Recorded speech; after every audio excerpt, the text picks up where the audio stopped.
જય ખેડૂત સમાજ, ખેડૂત ભાઈઓ, વસંત પંચમીની આપ સર્વેને ખૂબ ખૂબ શુભેચ્છાઓ। વસંત પંચમી માત્ર વિદ્યા કે કળાનો તહેવાર નથી, ખેડૂતો માટે પણ ખૂબ મહત્ત્વ ધરાવે છે।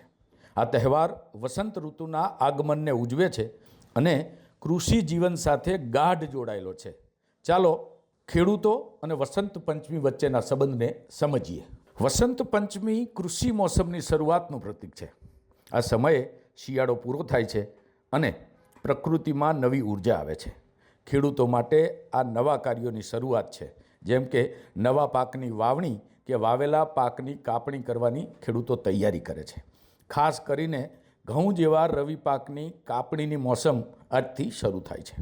આ તહેવાર પર પીળો રંગ સમૃદ્ધિ અને ખુશહાલીનું પ્રતીક છે।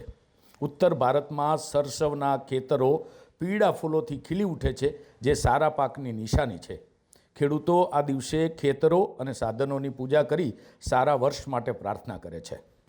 આ તહેવાર કૃષિ સમૃદ્ધિ અને આભારનો છે। ગ્રામીણ વિસ્તારોમાં ખેડૂતો પ્રકૃતિ અને ભૂમિ માતાનો આભાર માને છે। તેઓ નવા પાક વાવે છે અને નવી નવી તકનીકો અપનાવે છે, જેમ કે નવા બીજ અને નવા સાધનો ખરીદે છે, તેની પૂજા પણ કરે છે। હવે વાત કરીએ પ્રાદેશિક વિવિધતાની, તો ઉત્તર ભારતમાં પંજાબ અને હરિયાણા જેવા વિસ્તારોમાં ખેડૂતો ખાસ રીતે આ તહેવારને ઉજવે છે। પતંગ ચગાવી ખેતરોમાં જઈ ઉજવણી કરી અને પાક અને સમૃદ્ધિના નવા જીવનના પ્રતીક રૂપે આ તહેવારને ઉજવે છે। આમ વસંત પંચમી ખેડૂતો માટે કૃષિ જીવનની નવી શરૂઆત અને સમૃદ્ધિના પ્રતીક સમાન આ તહેવાર ખેડૂતો માટે ખૂબ ખાસ છે। જય ખેડૂત સમાજ।